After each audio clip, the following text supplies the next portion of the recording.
Assalamualaikum warahmatullahi wabarakatuh. Yang Kami hormati Bapak Ibu guru dan teman-teman yang kami sayangi dan kami banggakan. Puji syukur atas kehadiran Tuhan Yang Maha Esa untuk memberikan yang telah memberikan nikmat sehat dan nikmat iman. Teman-teman hadirin yang berbahagia, pada kesempatan kali ini kami akan berbicara tentang Bhinneka Tunggal Ika. Nah, kalian sudah pasti tahu kan Bhinneka Tunggal Ika itu apa? Bhinneka Tunggal Ika artinya berbeda-beda tapi tetap satu jua, menyimbolkan bahwa kita harus bersatu untuk menjaga keseluruhan bangsa, keutuhan bangsa Indonesia. Nah, kalian sudah pasti tahu kan, ini Bhinneka Tunggal Ika udah diajarin sejak SD sudah sampai SMA. Tapi kenapa sih pas di SMA masih diajarin? Karena mengetahui dan karena untuk mengetahui dan mengimplementasikan Bhinneka Tunggal Ika adalah langkah pertama dalam menjaga dan melestarikan persatuan Indonesia. Nah, kalau di Indonesia ini kan ada 17.000 tahun. Di seberang 17.000 tahun itu ada sekitar 300 juta orang. Nah, bayangkan jika tidak ada persatuan atau kesatuan di antara 300 juta orang tersebut, sudah pasti Indonesia tidak bisa berdiri kan? Bayangkan, jika kalau kedua kaki kalian tidak bisa bergerak bersama-sama, sudah pasti kalian juga tidak bisa jalan kan? Sama dengan Indonesia.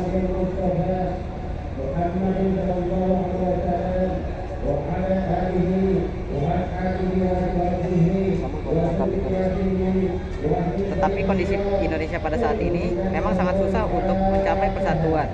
Ada banyak rintangan yang menghalangi Indonesia dan persatuan. Salah satu rintangan tersebut adalah keanekaragaman itu sendiri. Di Indonesia ada lebih dari 1.000 suku bangsa. Dan di antara suku bangsa, 1.000 suku bangsa tersebut sudah pasti ada beberapa yang bertentang nilai-nilai dan normanya. Salah satu contohnya itu adalah tradisi ngayau. Tradisi ngayau itu berasal dari suku Dayak. Itu adalah upacara inisiasi untuk meningkatkan status sosial seseorang, di mana suatu musuh akan dipenggal. Nah, sudah pasti mengerikan kan?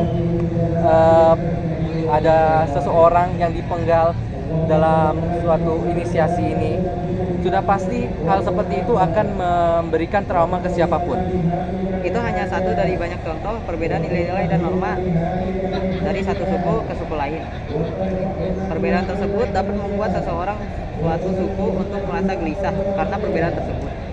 Dan jika seseorang itu tidak ingin mempelajari atau menghormati tradisi mereka, kegelisahan tersebut dapat menyebabkan diskriminasi antar golongan dan akan menyebabkan perpecahan. Kalian tidak mau perpecahan kan? Nah, kalau tidak mau perpecahan, sebaiknya kita itu mengimplementasikan suatu solusi. Nah, solusinya menurut kami itu justru bukan kompleks atau sangat grand gitu, tapi solusinya kami itu hanya untuk menghormati satu sama lain. Nah, sebenarnya jika semua 300 juta orang di seluruh Indonesia itu saling menghormati, sudah pasti tidak akan ada rasisme dan diskriminasi kan? Nah, itu kenapa kita semua itu harus belajar untuk bertoleransi, untuk belajar untuk saling menghargai satu sama lain. Nah, kan kita sudah mempelajari bagaimana kita bisa menjaga persatuan dan melestarikan keberagaman Indonesia. Tetapi apa sih gunanya memelihara keberagaman? Nah, keberagaman ini itu sebenarnya ada banyak kegunaan.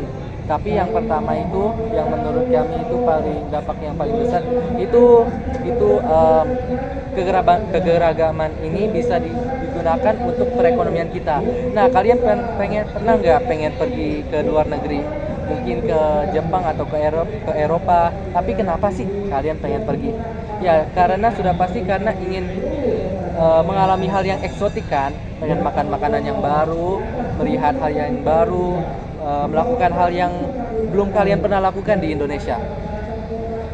Nah, untuk dalam kasus ini Indonesia itu sangat baik untuk turisme karena keberagamannya itu adalah eksotik bagi penduduk Barat yang belum pernah lihat. Buktinya itu Bali. Banyak orang Barat pergi ke Bali kan karena eksotik. Dan itulah kenapa kita harus mengikuti filosofi Bhinneka Tunggal Ika untuk persatuan bangsa Indonesia. Demikianlah pidato yang kami sampaikan. Pidato yang kami sampaikan. Semoga bermanfaat bagi kita semua. Mohon maaf Jika ada tutur kata yang salah. Wassalamualaikum warahmatullahi wabarakatuh.